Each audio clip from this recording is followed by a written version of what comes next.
solté la idea de ser mamá. ¿Por qué? Porque yo no quería básicamente hacerme millones de tratamientos médicos que te dañan el cuerpo y que al final mucha gente termina quebrado, porque son tratamientos que están sobre los $13,000. Son bastante caros.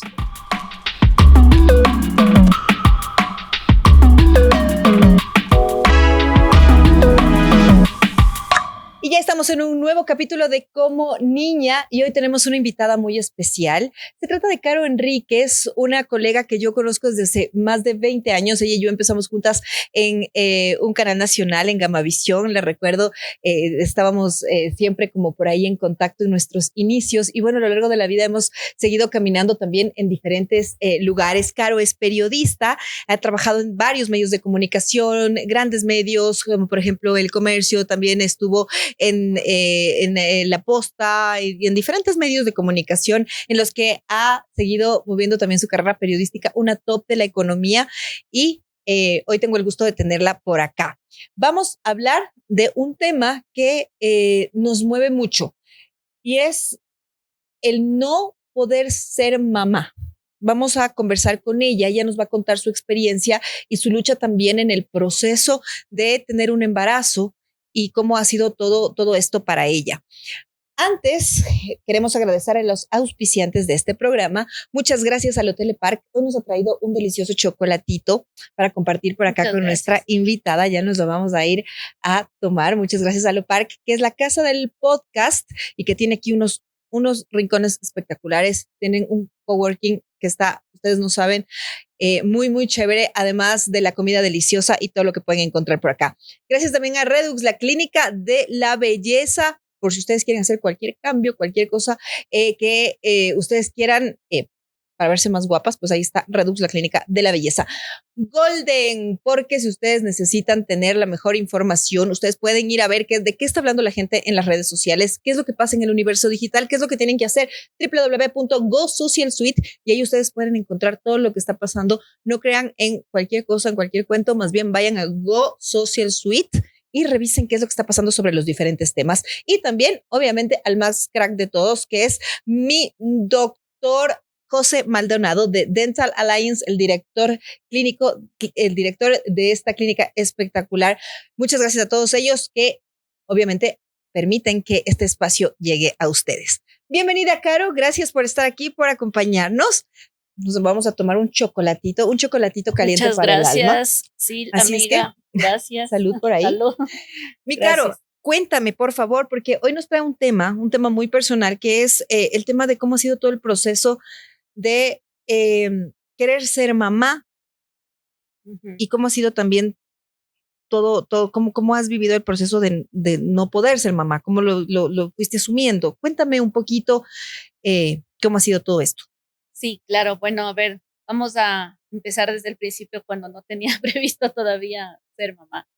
Entonces, bueno, yo no tenía idea. Yo he tenido 2 matrimonios. Tuve un matrimonio anterior y en ese matrimonio yo me quedé embarazada en ese primer matrimonio y bueno, luego te voy a contar un poquito cómo funciona este tema de la fertilidad, pero yo me quedé embarazada y más o menos como a las 8 o 9 semanas tuve una pérdida.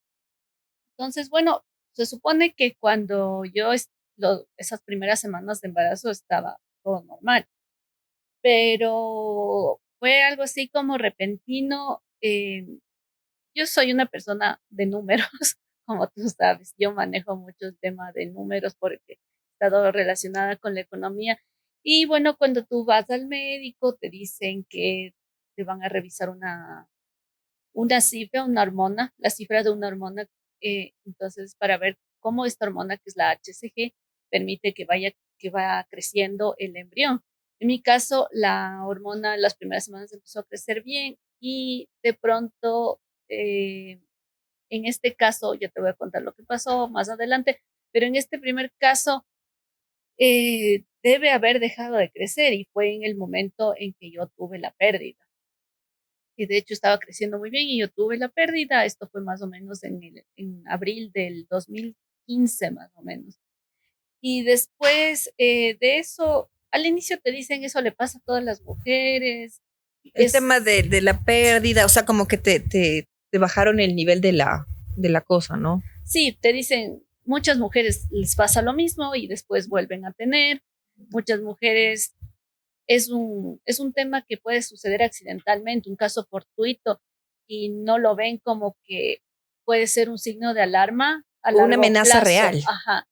Pero te dicen eso y bueno, y tú en ese momento como estás medio choqueado, medio triste, estás triste, no sabes un poco cómo manejar las cosas, dices, bueno, o sea, capaz que sí, en algún momento vuelvo a intentar y bueno, ya no pasó nada Sigues con la después de vida. eso y yo volví al periódico, yo en esa época trabajaba en Diario El Comercio y seguí trabajando y bueno, yo al poco tiempo de eso me divorcié de mi primer matrimonio y ya, bueno, seguí más adelante. Yo ahora me volví a casar y en efecto volví yo a tener otro embarazo y en ese caso igual, pero en este caso ya mucho más temprano tuve una caída de la hormona y ahí sí pude hacer yo el control con mi médico y la hormona había caído, eso quiere decir que otra vez no estaba creciendo el embrión y al final, bueno, tuve una pérdida igual al mismo tiempo, casi a las 8 semanas.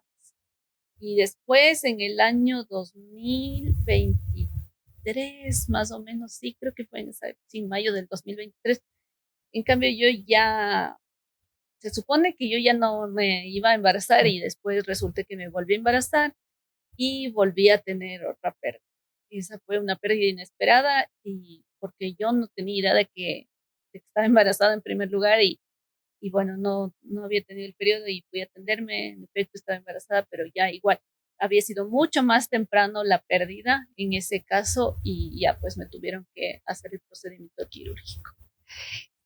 ¿Cómo ha sido para ti vivir este tema de las pérdidas? ¿Trataste de hacer un proceso para una vez que te dieron el diagnóstico?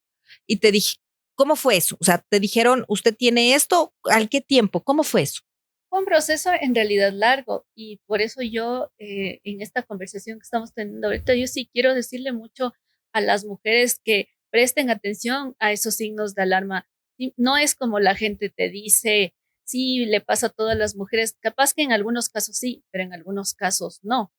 Entonces, yo al inicio, como te digo, me dijeron, sí, le pasa a otras personas, más adelante capaz que intentas, dando un médico, más adelante. O sea, le bajaron muchísimo el nivel, ¿no? O sea, a todos les pasa, eres una más y no pasa nada y sigue con la vida. Exacto. Pero pasó mucho tiempo para que yo me vuelva a casar y vuelva a hacerme como que chequeos en ese sentido. Sí, sí, sí, empezabas a hacer un tratamiento antes de, cambiaba la situación, si es que lo La detectabas verdad, antes. no lo sé porque era es algo que no se puede saber realmente. No sé si es que lo mismo hubiera pasado cuando yo tenía 19, 20 años, a lo que pasó después cuando ya tenía como 37 años. Porque la primera pérdida que tuve fue más o menos cuando yo tendría unos 31 años.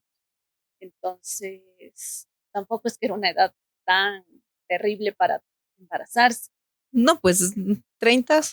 Ajá. Entonces ya las otras pérdidas fueron ya cuando me volví a casar, como a los 37 años, entonces ya, imagínate. Y bueno, lo Fuiste a que la clínica, o sea, y fui, fuiste fui a y ahí donde, te primero dijeron, fui a donde mi médico y mi médico sí me había comentado que en estos casos sí sería bueno hacer un estudio más profundo.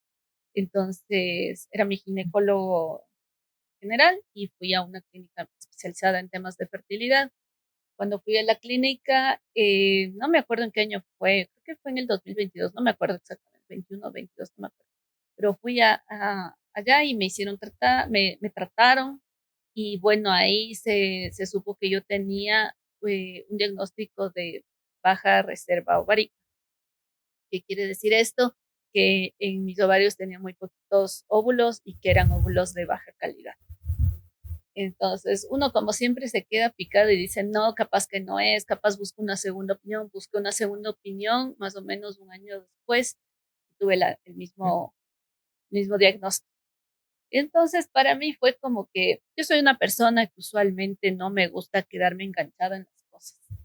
Y fue como busqué dos opiniones, hice todo lo que tenía que hacer. Yo dije, bueno, se la labor porque, no sé, yo respeto mucho las opiniones de muchas mujeres, de lo que buscan, pero yo no quería quedarme enganchada. Primero porque, gracias a Dios, yo tuve en mi ginecólogo general, que es mi ginecólogo de muchísimos años, una persona, un profesional de una alta calidad humana, un profesional excelente, que él siempre me dijo que él respeta mucho, pero que uno tiene que saber hasta dónde llegar. Y Y en ese soltaste la idea de ser mamá. solté el día de ser mamá. ¿Por qué? Porque yo no quería básicamente hacerme millones de tratamientos médicos que te dañan el cuerpo y que al final mucha gente termina quebrado, porque son tratamientos que están sobre los $13,000. Son bastante Y caros. que te afectan también psicológicamente, ¿no? O sea, Ujú. me imagino yo que todo el proceso de intentar, claro, es una lucha muy válida, pero también al final del día te pasa factura en el tema de salud mental. Exactamente. Bueno, yo sí decidí hacerme un tratamiento, pero fue la condición, fue yo me hago un tratamiento y no me hago más. Si no resulta, yo no quiero volver no quiero continuar con esto por todos los factores que te he comentado. Entonces, bueno, ahí el médico de fertilidad me dijo, sí, hagamos el tratamiento de la fertilización in vitro. Yo hice el tratamiento y no resultó. Y básicamente yo no estaba ya en un momento frágil en esa época. Yo ya tenía una decisión tomada, yo Lo además, asumiste diferente, o sea, dijiste ya, ok, nos puede claro, y ya está, te quitaste la y idea. claro, pero como tú decís, el tema de salud mental es importante. Yo, gracias a mi familia, que me ha ayudado bastante, apenas tuve yo la primera pérdida, lo que sí pasó fue que mi mamá me dijo, hay que ir a terapia, es importante la terapia. Y yo estuve en terapia y he estado permanentemente 5 años en mi terapia porque, no porque tenga algún problema, sino porque creo que es súper importante mantenerse El acompañamiento. con un acompañamiento. Exactamente. Para mí ha sido fundamental. Yo tengo mi terapista Belén Domínguez, que ha sido de mucha ayuda en todo este proceso.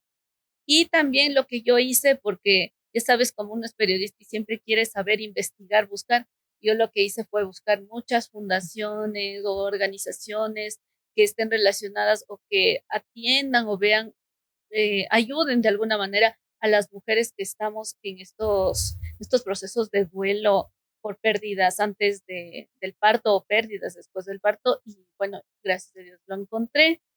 Encontré en una psicóloga que justamente está enfocada en este tipo de proyectos. Y ella lo que una vez organizó fue un grupo focal donde todas las mujeres contaban un poco su experiencia y era una parte de como de contar, desahogarse. Y también, bueno, aquí es muy poco lo que existe en ese sentido.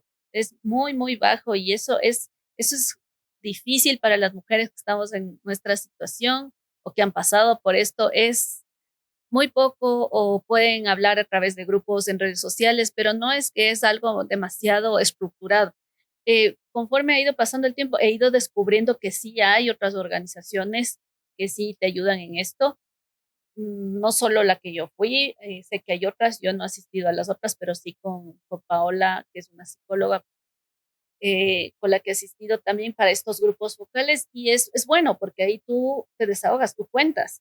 Es importante entonces contarlo, decirlo, para de alguna forma ir liberando este dolor, este duelo, como tú le Exacto. decías, de la pérdida de un rol que tal vez quisiste asumir, que es el tema del rol de ser mamá y saber que no va a estar ahí. Exactamente. De esa manera, ¿no? Porque eh, es difícil aceptarlo, pero hay que seguir, hay que seguir. Yo siempre estoy abierta a seguir, a levantarse, siempre hay que levantarse, no te puedes quedar ahí. Y otra de las cosas que yo me he dado cuenta en esta etapa, también descubriendo, es que en esta sociedad nuestra, el tema de las pérdidas o de la infertilidad son temas que a veces nadie quiere hablar. Son muy tabú. Son temas de tabú, son temas que la gente le incomoda o que no suele hablar. que está como escondido. A mí lo que más me pasó fue que cuando yo tuve los abortos es como que la gente no le gusta hablar.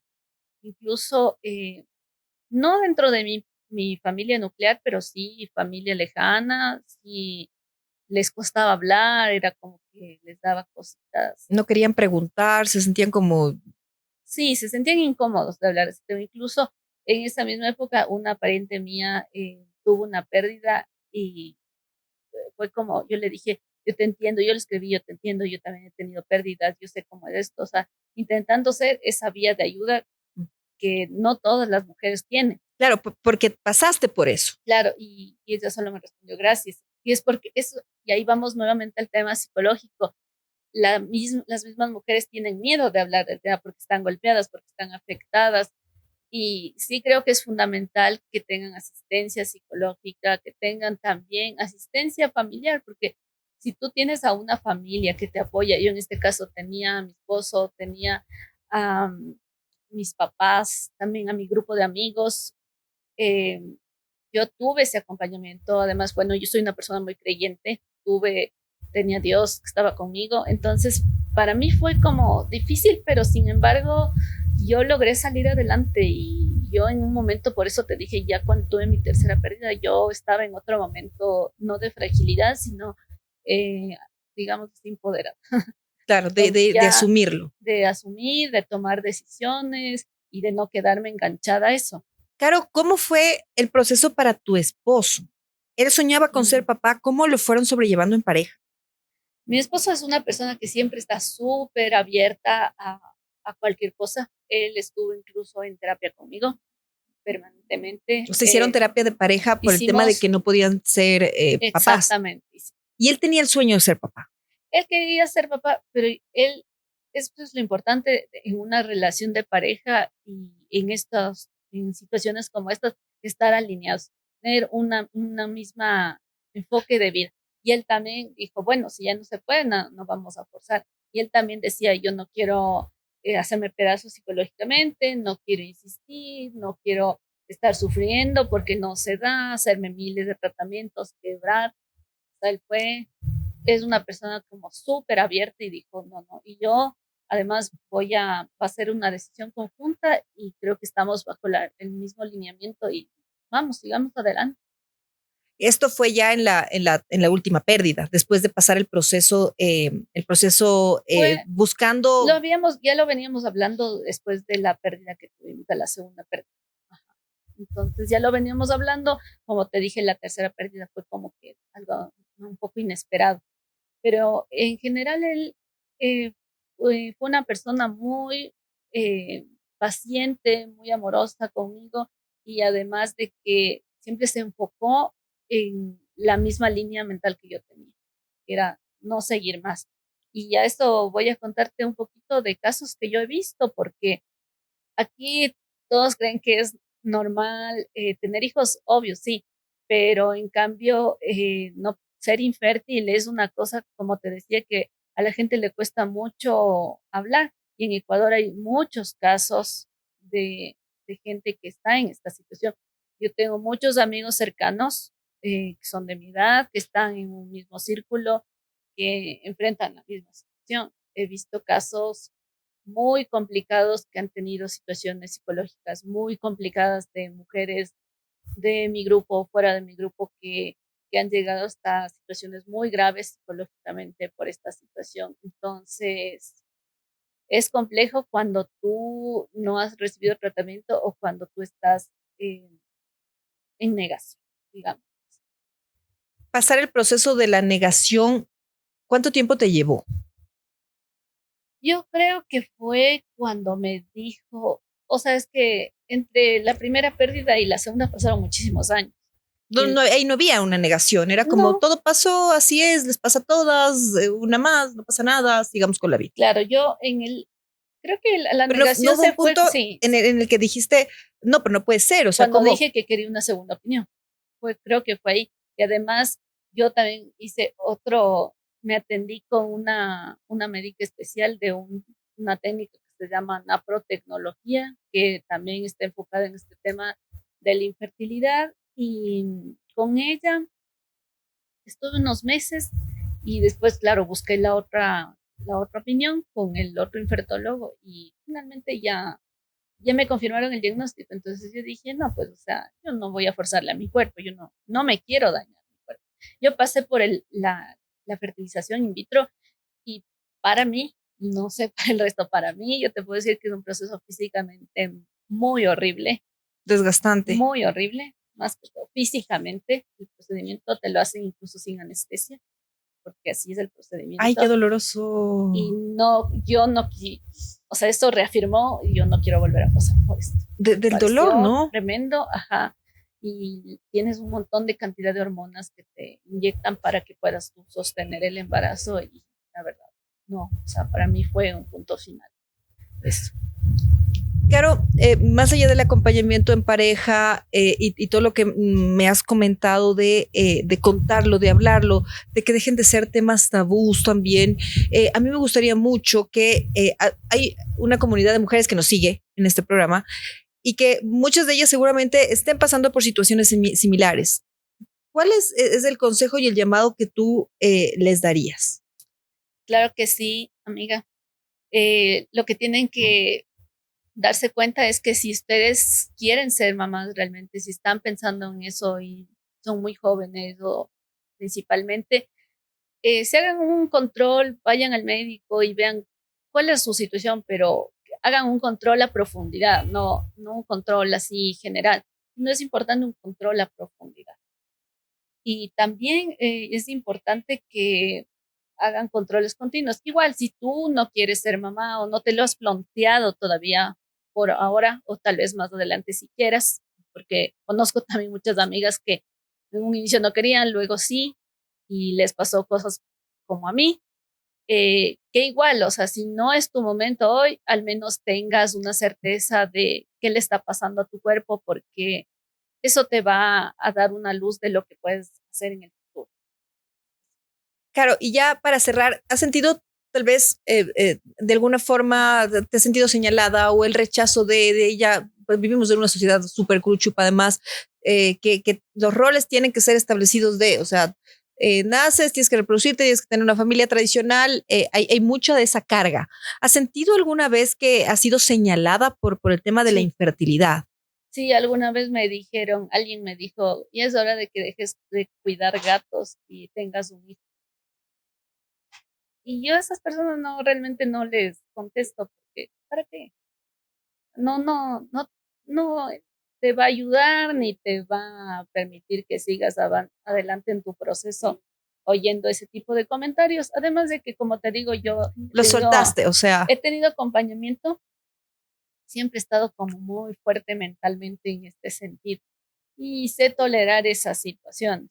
De parte de mi familia, no, para nada. O sea, mi familia siempre ha estado ahí acompañándome, mi esposo siempre ha estado acompañándome, mis amigos, lo mismo. Entonces, más bien es de gente que no tiene idea del contexto y bueno, y otra cosa que sí quisiera decir para cerrar es que el servicio médico en el país sí debería ser más empático con las mujeres que pasamos por estas situaciones porque cuando tú tienes una pérdida, tú vas y te tratan como que fuera cualquier cosa y eso es horrible. Yo te digo, pasé una experiencia horrible en mi segunda pérdida porque estábamos en plena pandemia y me dejaron botada en una camilla sin mascarilla en plena pandemia, esperando que me hagan mi procedimiento quirúrgico. Y no, o sea, es como que fuera cualquier cosa y falta empatía en el sector médico. No de mis médicos que me han atendido, que quiero destacar que han sido en grandes muchas personas. áreas sí falta muchísima empatía para tratar a las mujeres. Sí, gracias a Dios, mi médico, que ha sido mi cirujano y todo eso, ha sido una persona increíble, el doctor Gastón Zambrano, que ha estado siempre para mí. Es la persona más empática que yo he encontrado y que me ha ayudado también mucho a levantarme en todo esto. Muchas gracias, Caro. Gracias por abrirnos las puertas a un tema tan complicado, tan tabú como lo has mencionado, como es el tema de la infertilidad, la lucha por querer tener un bebé, pero también el tema de soltarlo, ¿no? Y del acompañamiento psicológico. Te agradezco mucho por haber sido parte de este espacio. Y vamos a agradecer también a nuestros auspiciantes, al Hotel Le Parc, la Casa del Podcast. Mi invitada todavía le falta tomarse el chocolatito que nos ha traído por acá. También a Redux, la clínica de la belleza, a Golden, ya lo saben, www.go Social Suite para que sepan todo lo que está pasando en el universo digital, y Dental Alliance, una clínica súper top para que luzcan unos dientes bellos, una sonrisa cool, y con su director, obviamente el director clínico, el doctor José Maldonado. Muchas gracias a todos. Esto fue Como Niña y nos vemos en un próximo capítulo.